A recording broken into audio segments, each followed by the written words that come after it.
కేంద్ర మంత్రి Bandi Sanjay MP Etela Rajender భేటీపై Goshamahal MLA Raja Singh సంచలన వ్యాఖ్యలు చేశారు. బండి సంజయ్ ఈటల భేటీ పార్టీకి మంచి పరిణామంగానే అభిప్రాయపడ్డ రాజాసింగ్ వారిద్దరూ ఏకమైతే బీజేపీ అధికారంలోకి వస్తుందా అని ప్రశ్నించారు. పార్టీ రాష్ట్ర అధ్యక్షుడి స్థానంలో రామచంద్రరావును అధిష్టానం బలవంతంగా కూర్చోబెట్టిందని ఆరోపించారు. ఒక వ్యక్తి గురించి ఆలోచన చేయకండి. మాలాంటి చాలా మంది వచ్చినారు, మాలాంటి చాలా మంది గాయబ్ కూడా అయిపోయినారు. హిస్టరీ మనం చూస్తే మాకు ఇష్టం కూడా లేదు, మీ భిక్షం కూడా మాకు అవసరం లేదు. కానీ రిక్వెస్ట్, నాలాంటి చాలా మంది కార్యకర్తలు ఉన్నారు. ఒక్కసారి తెలంగాణలో డబుల్ ఇంజన్ గవర్నమెంట్ రావాలి, భారతీయ జనతా పార్టీ గవర్నమెంట్ రావాలి, కాషాయం రాజ్యం రావాలని చాలా మంది కలలు చూస్తున్నారు.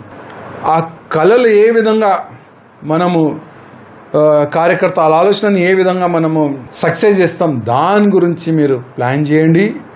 ఆ ఇద్దరు ముగ్గురులో ఉంది కదా ఈగోయిజం, ఆ ఈగోయిజంని పక్క పెట్టండి.